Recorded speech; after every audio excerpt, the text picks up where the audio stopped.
Hello dear friends. मैं आपका आपके YouTube channel AV coaching classes में अभिनंदन करता हूं।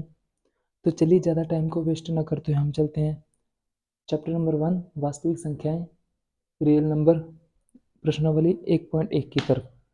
तो बच्चे वो क्या बोलता है, सबसे पहले क्वेश्चन वो बोलता है। सबसे इंटरेस्टिंग बात, अब की बार मैंने जो बच्चे क्वेश्चन किया है उसको क्या किया है, पहले ही राइट किया ताकि किसी बच्चे को कोई भी प्रॉब्लम ना हो, चाहे उसके पास मैथमेटिक्स हो या फिर ना हो, मैथ की बुक हो या फिर ना हो। तो क्या बोलता है बच्चों, बोलता है कि निम्नलिखित संख्याओं का एचसीएफ मतलब हाईएस्ट कॉमन फैक्टर ज्ञात करने के लिए यूक्लिड विभाजन एल्गोरिथम का प्रयोग कीजिए। बच्चे अभी मैंने जो प्रीवियस वीडियो मेरी ऊपर जो आई बटन दे रखा है कॉर्नर पे, उसको प्रेस करके एक बार पीछे जो इंट्रोडक्शन कराया मैंने यूक्लिड विभाजन एल्गोरिथम का, उसको देख लीजिए ताकि आपको कोई भी मुश्किल का सामना ना करना पड़े। अगर फिर भी कोई बच्चा नहीं देख सकता तो डोंट टेक टेंशन, कोई टेंशन की जरूरत नहीं है, हम दोबारा आपको यहाँ पे सिखाएंगे।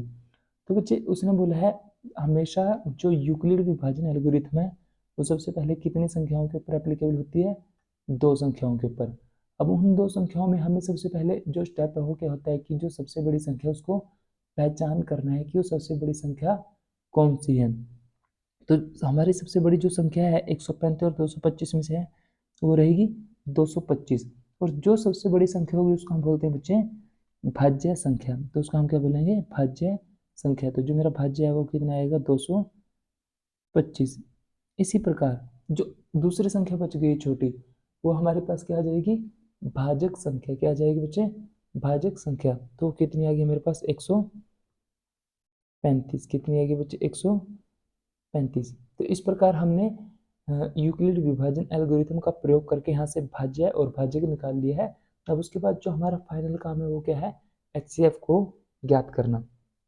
तो मैंने पहले ऑलरेडी 135 को बाहर कर लीजिए और 225 को अंदर। तो सबसे पहले किस टेबल पे जाएगा, 1 पे। तो 135 को मैं 1 पे ले जाके 225 में से क्या करता हूँ माइनस, तो मेरे पास कितना आएगा बच्चे, होता है मेरे पास 90। तो एल्गोरिथम क्या बोलता है कि जब तक जो आपका शेषफल है वो जीरो नहीं आ जाता, तब तक जो आपका एल्गोरिथम है वो चलता ही रहेगा, तब तक आपको एचसीएफ नहीं मिलेगा। तो इसको फिर आगे हमें क्या करना पड़ेगा, कॉन्टिन्यूस करना पड़ेगा। जो ऊपर आपके पास भाजक था अब वो क्या बन जाएगा, भाज्य। यहाँ पे आ जाएगा 135। तो 90 दूनी होता है 180। तो फिर कितने पे जाएगा, एक पे। यहाँ पे आएगा 90। यहाँ से मैं माइनस करूँ तो कितना आएगा, मेरे पास आता है 45। फिर अब आप ये जो शेषफल है वो शून्य नहीं है आपके पास, तो इसका मतलब जो क्वेश्चन है दोबारा फिर एल्गोरिथम के अंदर एंटर कर चुका है। तो अब क्या करेंगे हम दोबारा, जो आपके पास भाजक था, जो क्या था, भाजक था, वो अब क्या बन जाएगा, भाज्य। तो 45 दूनी 90। तो 90 में से 90 की तो कितना बचेगा मेरे बच्चे, जीरो। यही आपके पास जो यूक्लिड विभाजन एल्गोरिथम में बोलता है कि जब तक आपके पास जीरो ना आ जाए तब तक आपको एलसीएम सॉरी एचसीएफ ज्ञात नहीं होगा। तो इस प्रकार हमारे पास जो एचसीएफ आया है 125 सॉरी 135 और 225 का, वो कितना आ गया हमारे पास, वो आया है 45, जो यहाँ पे लास्ट में हमारे पास बच चुका है। तो मैं इस प्रकार यहाँ से लिख भी देता हूँ इसको कि जो यहाँ पे ऐसे में फैक्टर भी करके दिखा सकता हूँ कि जो 225 है, जो इसकी मेन जो मेन कैटेगरी करा रखी है कि A is equal to B Q plus R, कि 135 गुणा 1 जमा 90। और 135 को मैं क्या लिख सकता हूँ बच्चे, 135 को मैं लिख सकता हूँ बराबर 90 गुणा 1 जमा 45। इस तरह मैं साइड में करके दिखा देता हूँ। जो मैंने A is equal to B Q plus R, ये मैंने सब कुछ प्रीवियस वीडियो में कराया हुआ है ऑलरेडी।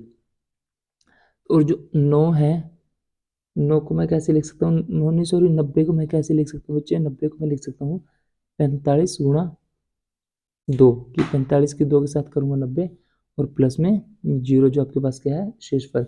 तो इस प्रकार जो आपके पास एचसीएफ है, वो एचसीएफ किन किन दो नंबरों का था, वो था आपके पास 135 और 225।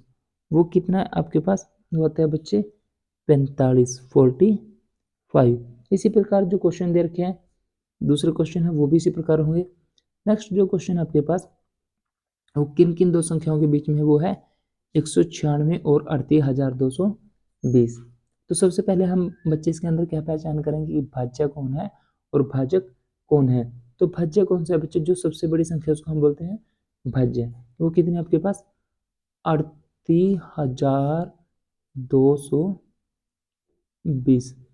और जो भाजक है वो कितना आएगा आपके पास, जो छोटी संख्या बच चुकी है आपके पास उसको बोलते हैं भाजक। वो कितना रहेगा 196।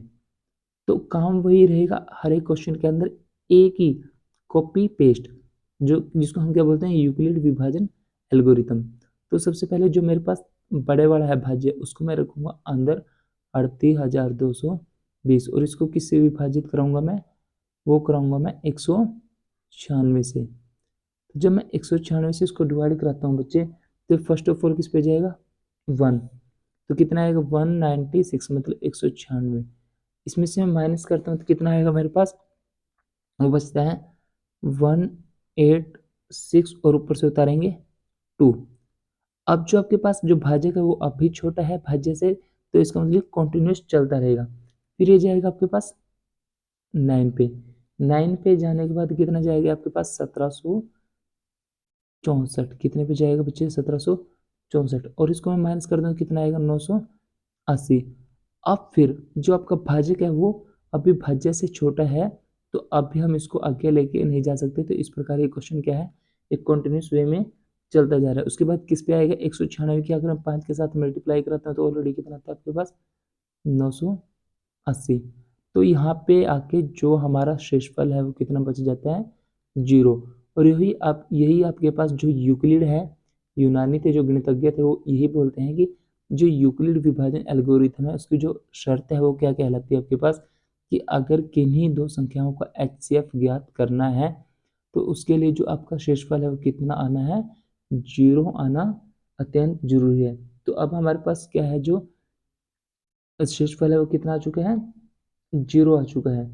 अब जब ये 0 आ चुका है, लेकिन अभी इसकी एक कंडीशन और बचती है 196 वाली। तो अब जो 196 है आपके पास 196, तो मैं 196 को क्या करता हूँ यहाँ पे साइड में लिख लेता हूँ, और 196 को किससे डिवाइड कराता हूँ मैं, 196 को करा के दिखाता हूँ बच्चे में 98 से 98 से। तो इसका एलसीएम कितना आएगा, अगर मैं इसको 2 पे लेके जाता हूँ तो कितना आएगा 196। और यहाँ पे जो आपका एचसीएफ कितना आ गया है 0। कितना आ गया बच्चे 0। तो इस प्रकार जो आपका एचसीएफ आया है वो कितना आया है 196। तो मैं यहाँ पे लिख देता हूँ कि ए ये जो ये वाली कंडीशन है सभी क्वेश्चन में ये अप्लाई होगी, A is equal to B Q plus R, कि जो 38,220 था आपके पास वो बराबर क्या रहेगा 196 गुणा 195 प्लस 0। और जो नेक्स्ट वैल्यू आपके पास, वो नेक्स्ट वैल्यू क्या है 196। 196 बराबर क्या लिख सकता हूँ मैं 196 गुणा एक क्या आएगा 196 गुणा 1, और जो शेषफल कितना था आपके पास प्लस में 0। तो इस प्रकार बोल सकते हैं बच्चे हम जो एचसीएफ है किस किस का 196, और दूसरा नंबर क्या था आपके पास 38,220, वो कितना रहेगा आपके पास 196 रहेगा बच्चे, कितना रहेगा 196। तो ये पहले दो क्वेश्चन मेरी तरफ से आपके लिए डन। नेक्स्ट क्वेश्चन में क्या बोलता है बच्चों, नेक्स्ट क्वेश्चन में बोलता है वो काम भाई आपका सिर्फ कॉपी पेस्ट, जैसा हमने फर्स्ट नंबर क्वेश्चन में किया है सभी जो पार्ट है बिल्कुल ही उसकी कॉपी पेस्ट है। तो जो नेक्स्ट क्वेश्चन बोलता है, नेक्स्ट क्वेश्चन में उसने दो नंबर हमें दे रखे हैं, एक है 255 और सेकंड है 867। इनके बीच हमें क्या फाइंड आउट करना है, एचसीएफ को ज्ञात करके दिखाना है। तो बच्चे मैंने यही बोला है आपको कि जो ये दो संख्याएं हैं, सबसे पहले जो यूक्लिड है वो क्या बोलते हैं कि जो सबसे बड़ा नंबर है उसको पहचान लीजिए। अब जो 255 है और 867 है उसमें सबसे बड़ा जो नंबर है वो हमारे पास है 867 मतलब 867। तो जो बड़ा नंबर होता है उसको हम बोलते हैं भाज्य।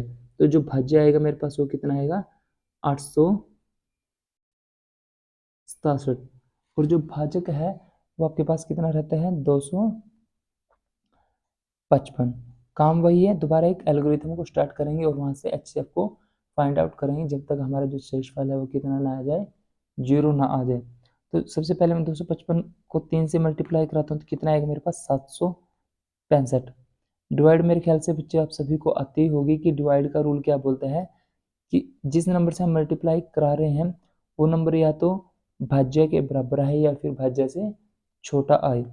तो 255 को 3 के साथ कराएंगे तो कितना आएगा, 765। और यहाँ से मैं इसको रिड्यूस करता हूँ, मतलब माइनस करता हूँ तो कितना बचेगा आपके पास, तो बचता है 867 में से मैं 765 को माइनस करता हूँ तो कितना आएगा, 102। अब यहाँ पे जो मेन बात है वो क्या है कि जो आपका भाज्य में से जब किसी संख्या को माइनस करते हैं तो वो भाजक से छोटी आनी चाहिए। अब हमारे पास वो छोटी आ चुकी है तो जो हमारा भाज्य था वो भाजक बन जाएगा और जो भाजक था वो भाज्य, मतलब काम अपोजिट हो जाएगा। तो यहाँ 102 और एल्गोरिथम को हम कंटिन्यूस करेंगे तो जो 255 है वो अब क्या हो गया आपके पास, भाज्य। तो अब 102 को मैं 2 पे लेके चलता हूँ तो कितना आएगा, 204। और 255 में से 204 जाएंगे तो कितने आएगा, 51। फिर दोबारा कंटिन्यूस करते हैं एल्गोरिथम को तो 51 अंदर कितना आएगा, 102। और 51 की 2 के साथ करता हूँ तो बच्चे सभी को पता है कितना आएगा, 102। तो 102 में से 102 गए तो कितना आया, 0। यही जो आपके गणितज्ञ हैं यूक्लिड जी, वो यही बोलते हैं कि जब तक आपका शेषफल 0 ना आ जाए तब तक आप किसी भी नंबर का HCF ज्ञात नहीं कर सकते। तो यहाँ पे जो लास्ट में हमारे पास फाइनल टर्म आई है जिससे कि हमारा शेषफल 0 हो चुका है, वही आपके पास क्या कहलाता है, HCF। तो मैं यहाँ पे लिख देता हूँ कि HCF और ब्रैकेट में लिख देता हूँ जो 2 नंबर है, पहला नंबर क्या था 867 और दूसरा कौन सा है 255। जो उनका HCF आया वो कितना है मेरे बच्चे, वो आया आपके पास 51। ये था आपका फर्स्ट नंबर क्वेश्चन जो मेरी तरफ से क्या है, डन हो चुका है। नेक्स्ट क्वेश्चन क्या है आपके पास बच्चे, सेकंड क्वेश्चन। सेकंड क्वेश्चन है, इंपॉर्टेंट क्वेश्चन भी है। वो क्या बोलता है कि दर्शाइए कि कोई भी धनात्मक विषम, यहाँ पे इंपॉर्टेंट किस्सा क्या है बच्चे, धनात्मक विषम पूर्णांक। 3 वर्डों को एक साथ उसने एक ही कैटेगरी में डिवाइड किया है कि धनात्मक। धनात्मक का मतलब क्या होता है कि पॉजिटिव नंबर। विषम, विषम कौन से होते हैं कि जो 2 के टेबल पे ना डिवाइड हो, जैसे 1 3 5 7 9। पूर्णांक, पूर्णांक कौन से होते हैं बच्चे कि जिसके अंदर प्लस माइनस और साथ ही साथ क्या आ जाए, 0 भी आ जाए, उसको हम बोलते हैं पूर्णांक। तो इस प्रकार एक कॉम्बिनेशन दिया है कि धनात्मक विषम पूर्णांक। वो पूर्णांक कौन कौन से दिए हैं, 6k+1 या 6k+3 या 6k+5 के रूप का होता है, जहाँ पे जो क्या हुआ है वो क्या है, कोई पूर्णांक है। तो बच्चे इस प्रकार का क्वेश्चन आपके पास इंपॉर्टेंट भी है और थोड़ा समझने में डिफिकल्ट भी है, लेकिन जब एवी कोचिंग है आपके साथ तो डरने की क्या है बात। तो चलिए हम इसका हल करते हैं, हल करके हमें पता लगेगा कि जो ये कॉम्बिनेशन था वो सच है या फिर नहीं है। तो ऐसा करता हूँ बच्चे में, सबसे पहले हम यहाँ पे कुछ मान लेते हैं कि माना ए कोई धनात्मक पूर्णांक है। मैं अपनी तरफ से मान सकता हूँ बच्चे, यहाँ पे कोई भी आप अपनी तरफ से कुछ भी अल्फाबेट ले सकते हो, कोई जरूरी नहीं है ए मेरा नाम ए से डलता है तो मैंने इसका जो फर्स्ट लेटर है उसको अज्यूम कर लिया कि ए, जिसका जिस नाम से डलता है वो अपने नाम से अज्यूम कर सकता है। माना ए कोई धनात्मक पूर्णांक है, जो उसने बोला है सिर्फ हम उसी के अकॉर्डिंग काम करेंगे। ए कोई धनात्मक पूर्णांक है। जब हमने ए को धनात्मक पूर्णांक माना है बच्चे, तो और जो बी है हमारा तो कितना होगा 6, तो बी बराबर कितना आएगा 6। तब जो यूक्लिड जी हैं हमारे एक महान गणितज्ञ हैं, तो जो उनका एल्गोरिथम है यहाँ पे लिख देता हूँ, तब यूक्लिड की एल्गोरिथम तो मैंने ऑलरेडी करा रखी है, डिस्क्रिप्शन में आपको लिंक भी डाल दिया जाएगा। सबसे पहले आप उस डिस्क्रिप्शन लिंक को उठा के एक बार इंट्रोडक्शन को जरूर देख लीजिए, ताकि किसी बच्चे को किसी भी क्वेश्चन के अंदर कोई भी प्रॉब्लम ना हो। और अगर फिर भी किसी बच्चे को कोई भी प्रॉब्लम हो तो बेझिझक हमसे डायरेक्ट मैसेज करके कोई भी क्वेश्चन पूछ सकते हैं। तो बच्चे क्वेश्चन क्या था कि यूक्लिड की एल्गोरिथम वो क्या थे आपके पास, a is equal to 6q plus r, जहाँ पे जो क्यू है किसी पूर्णांक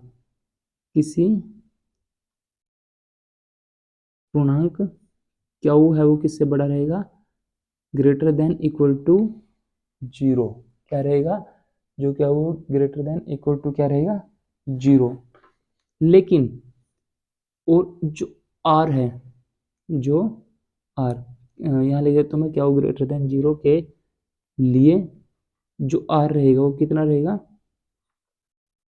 के लिए 0 less than equal to r, जो r होगा वो 0 से बड़ा और उसके बराबर और 6 से छोटा, मतलब 0 less than equal to r less than 6। तो इसका मतलब है कि जब वो बोल रहा है कि r की वैल्यू आपके पास या तो 0 के बराबर हो सकती है या फिर 0 से बड़ी हो सकती है, तो कितने केस हैं जो आपके पास पॉसिबल होंगे। तो बच्चों ऑलरेडी 6 ही तो होंगे, तो मैं यहाँ लिख देता हूँ कि संभवतः मतलब कि संभावना के अनुसार शेष कितने केस बचेंगे आपके पास, 6। वो कौन कौन से बचेंगे, पहला है 0 1 2 3 4 5। 6 को हम इंक्लूड नहीं करेंगे क्योंकि उसमें सिर्फ क्या बोला है आपके पास, ग्रेटर देन बोला है, इक्वल का कहीं भी जिक्र नहीं है, तो हम 6 को इंक्लूड नहीं करेंगे। तो बस जो हमने एज्यूम किया था उसी को मान के चलते हैं। तो अब मैं ए के मान लिखना स्टार्ट करता हूँ। तो ए के मान 6q या 6q प्लस 1 या 6q प्लस 2 या 6q प्लस 3 या 6q प्लस 4 या 6q प्लस 5, जहाँ तक उसने दिया था, क्योंकि जो कंडीशन थी वो कंडीशन क्या थी, 0 greater than equal to r less than 6। वो कंडीशन हम वहाँ तक लेके जाएंगे। हो सकता है, मतलब ये जो हमने एज्यूम किया था वहाँ से हमारे पास एक एल्गोरिथम बन चुका है, वो है कि ये हो सकता है कि इस कंडीशन का वो आपके पास बन सकता है। लेकिन तो वहाँ पे जो क्या वो है वो क्या होगा, कोई भाज्य होगा। हम लिख देते हैं जहाँ क्या कोई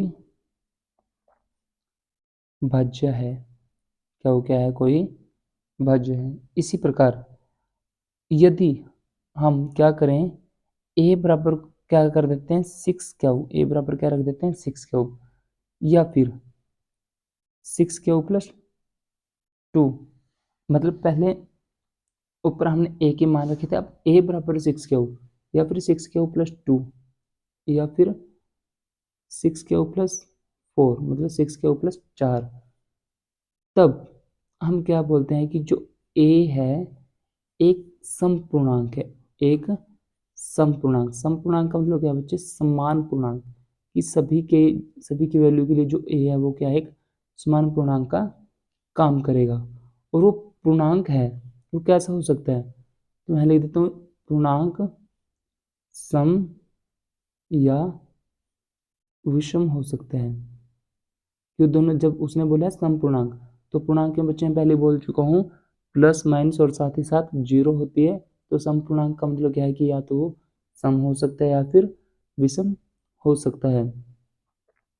यही बात मैंने यहाँ पे राइट डाउन की है कि वो सम हो सकता है या फिर विषम हो सकता है। तो हम लिख देते हैं इसलिए काम बस हमारा हो चुका है। अब हमें क्या है, एक दो लाइन लिखनी पड़ेगी ताकि अच्छे से समझाए। इसलिए कोई, और बात उसने किसकी की थी, विषम पूर्णांक की थी, कोई विषम पूर्णांक 6q प्लस 1 या फिर 6q जमा 3 या 6q प्लस 5 के रूप में हो सकता है जहां क्यू कोई